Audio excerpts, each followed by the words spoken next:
So for your next woodworking project in my class, you are to design your very own cutting board. But unfortunately, since I haven't mastered the skill of mind reading, you're going to need to actually communicate your idea to me through a bunch of sketches. Your task is to create 6 to 8 sketches of potential cutting board designs that you would want to make. I want to draw your attention to the sheet right down over here. I've gone ahead and created examples of good cutting board sketches that I'd want to make. So let's pause and talk about what exactly makes these sketches good. For each of your 6 to 8 sketches, all of the sketches need to show me the following information. I need to know what the wood pattern on the cutting board looks like. I also need to know what the outside shape of the board is. Is it going to be a square, a rectangle, a circle, a pear shape? I need to know. I also need to know what the handle situation looks like, and if there are any wood preferences. If you know the specific wood, like black walnut, fantastic. But if you don't know, even if you just wrote dark wood, that would be fine. I would also need to know the rough size of the cutting board and the rough width of the strips. So let's go through some examples of what I mean by that. So let's look at this example of a good sketch and see how it meets the criteria. First, I need to know the wood pattern of the cutting board. You can sort of see it goes light, dark, light, dark, light. You have an idea that the darkest ones are the thinnest, and the one in the middle is the thickest, with the ones on the side being kind of narrower. So check. It tells us the wood pattern of the cutting board. We also know the outside shape of the board.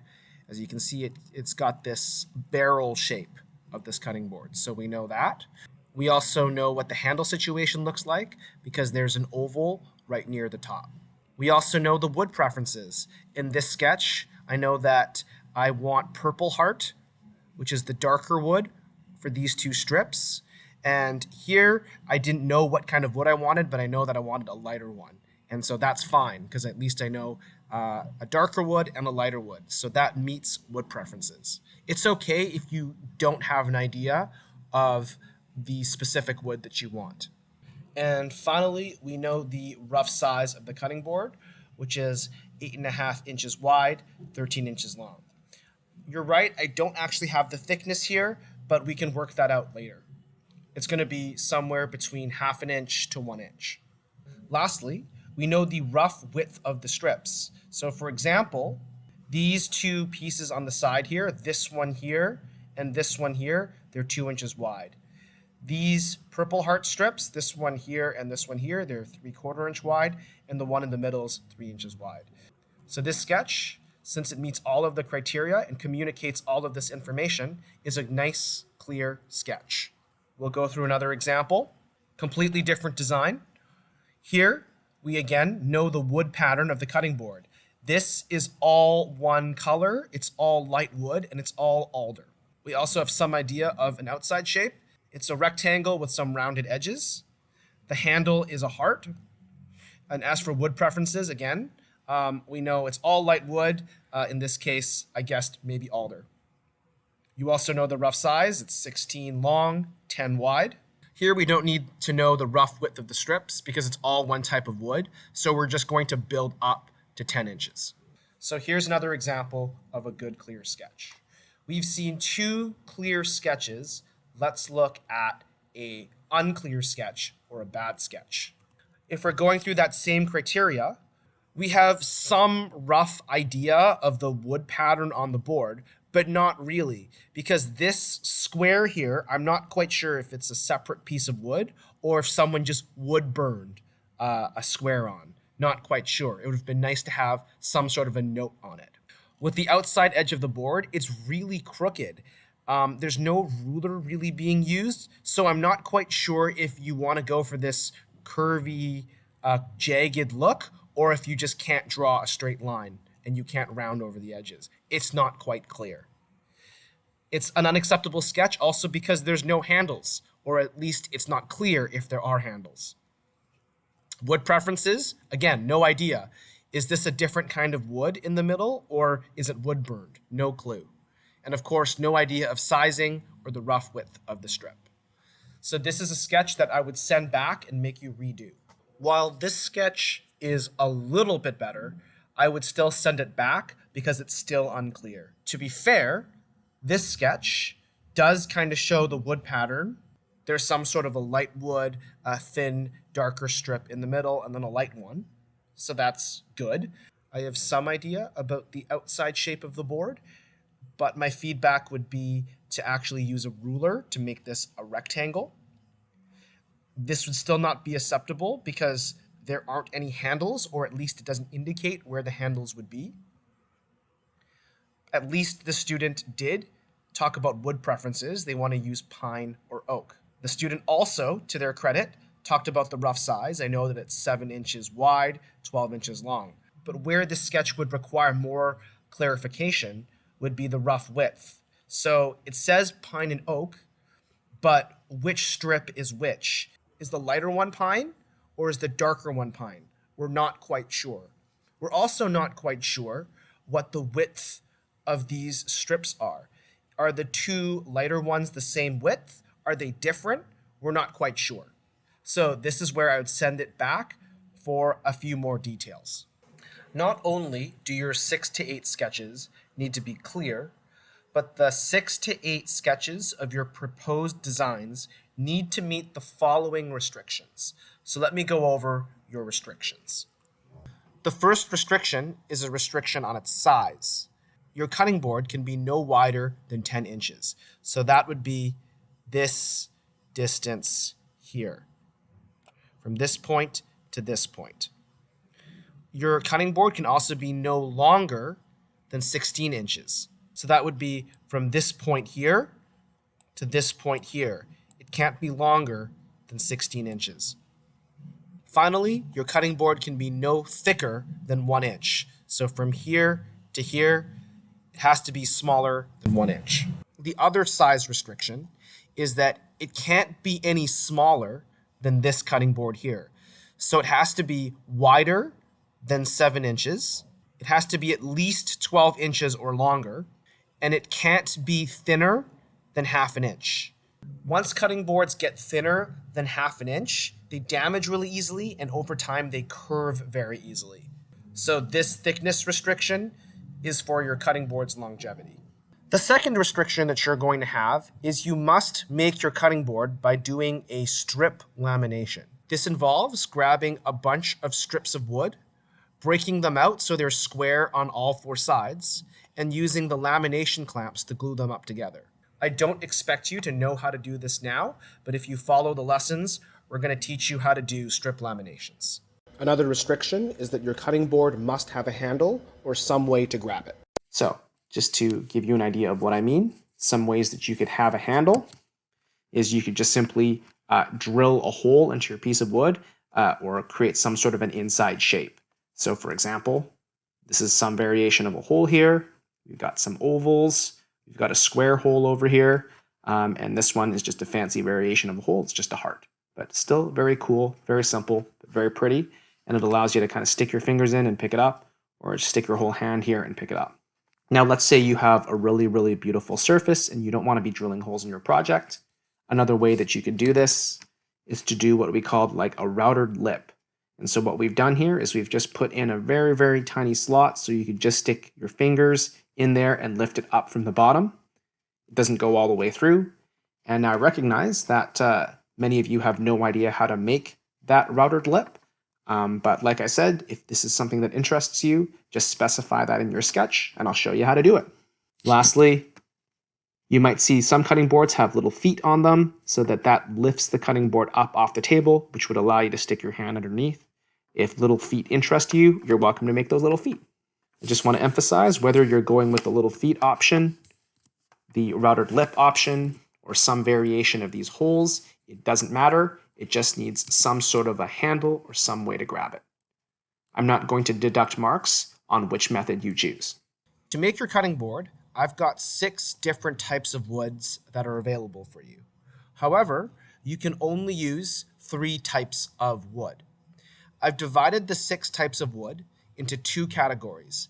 The stuff that are in the blue column, which is the spruce, the alder, and the red oak, And then the stuff that's in the pink column, the black walnut, the purple heart, and the mahogany. The stuff that's in the pink column are the pricier woods. With the course fees you've given, we can only afford to give you one out of these three fancy woods. So you can choose to have the black walnut, the purple heart, or the mahogany, but you can only have one of those three. With the pricey woods, you are also not allowed to use more than a piece of wood that's 6 inches wide, 18 inches long, and 1 inch thick. Another way to think about it is the maximum amount of the pricey woods that you can use is 50% of your cutting board. Of course, you're welcome to use less, but you can't use more than half of your cutting board. Over on this end, because you're only allowed 3 different types of wood, if you've picked one of the pricey woods, you're allowed maximum 2 of the affordable woods in the blue column. If you wanted just to make a cutting board out of these 3 different types of more affordable woods, you're welcome to do so.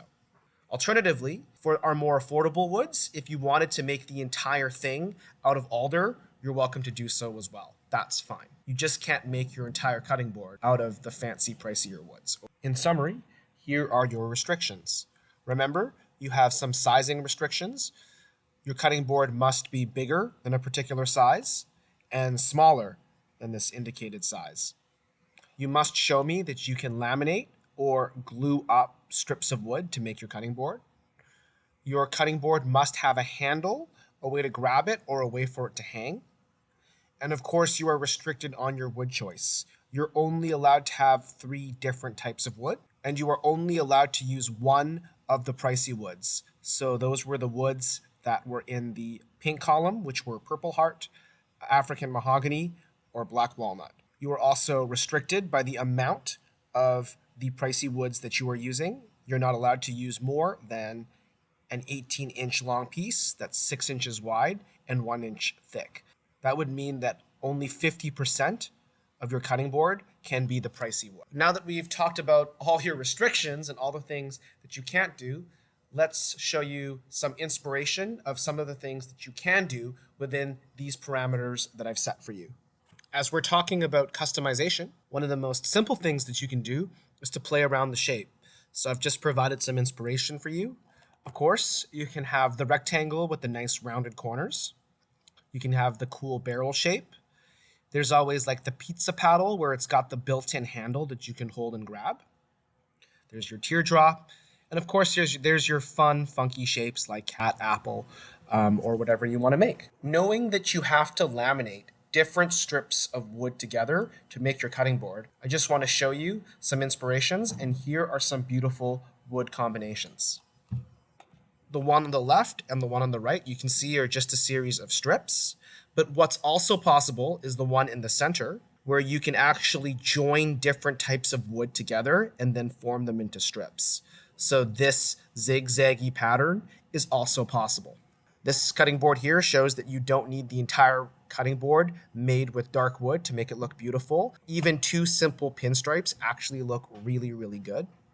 And of course, there's nothing wrong with making one that's entirely one color of wood. If you're choosing to do so, you have to pick the woods from the blue category, which is the spruce, the alder, or the oak. You would not be allowed to make an entire cutting board out of the wood from the pink column or the pricey lumber. I can teach you how to make polka dots using different colored woods and putting it into your project. Alternatively, we can also insert strips in. That's called inlay. So if you look closely at this sample cutting board, the black walnut strip that runs down here actually stops halfway and doesn't go all the way through. So you've got these cool, like pencil thin lines. With these inlays, if you want to do them, they do unfortunately have to be straight lines. And of course, another thing you can do is you can apply skills that you've learned from previous projects. For example, if you really enjoyed wood burning from a previous project, no reason why you couldn't do it for your cutting board. Another thing that you can do is make a checkered pattern. Now remember, I said it's a cutting board, but if you want to make a chessboard instead, that's totally fine by me. You'll notice as you're reading the heading that it's checkered going in one direction. So what that means is if you look at the lines of the wood, they're going all in one direction. So you can see the lines, they're going all this way. If you look to the cutting board to the right, the lines of these pieces are going this way. The lines of these pieces are going this way. And if you look at the individual pieces of the checkered, the lines are going this way as well. So they're all going in one direction. What you're not allowed to do is having cutting boards where the grain goes in two different directions. So if you look at the center strip, the lines of the wood are going this way. So the grain is going in this direction. But as you look at the oak pieces up on the checkered section, the lines are going in this direction. You'll want to avoid these designs for two reasons. Number one, it's more complex. But number two, because the grains are going in different direction, when you run it through the planer is going to chew up one of the sides. And it's going to look really splintered as it comes out. And there's not a guarantee that you can fix it. Other designs that I'm not going to allow are end grain pixels. So that's the one on the left. So that's cutting a series of individual blocks. So if you look closely, this is a block, this is a block, and this is a block, and gluing them together to make an image. While these look really, really cool, the downside is that the end grain, so that's the part of the wood with the tree rings, are facing up. And when you run them through the planer chews it all up and destroys that kind of design. This is a cool project to do in Woodworking 11-12, but given the time for our beginner class, you're just not going to have time to do an end grain pixel. So no end grain pixels. If you look to the center, very cool design. Maybe something that you can give a shot with when you enter Wood 11-12. But again, given the amount of time, it's too complex. Remember with inlays, I mentioned that they had to be straight lines. So this, where all the lines are going straight, that's fine. Doing inlays that aren't just straight lines, but are actually a design, like ones with stars in them, simply aren't doable. You might see these online, but they're usually done with laser cutters or CNC machines, and we just don't have that technology at our school. So these three designs are not allowed. And with that, I wish you good luck as you begin brainstorming your cutting board designs.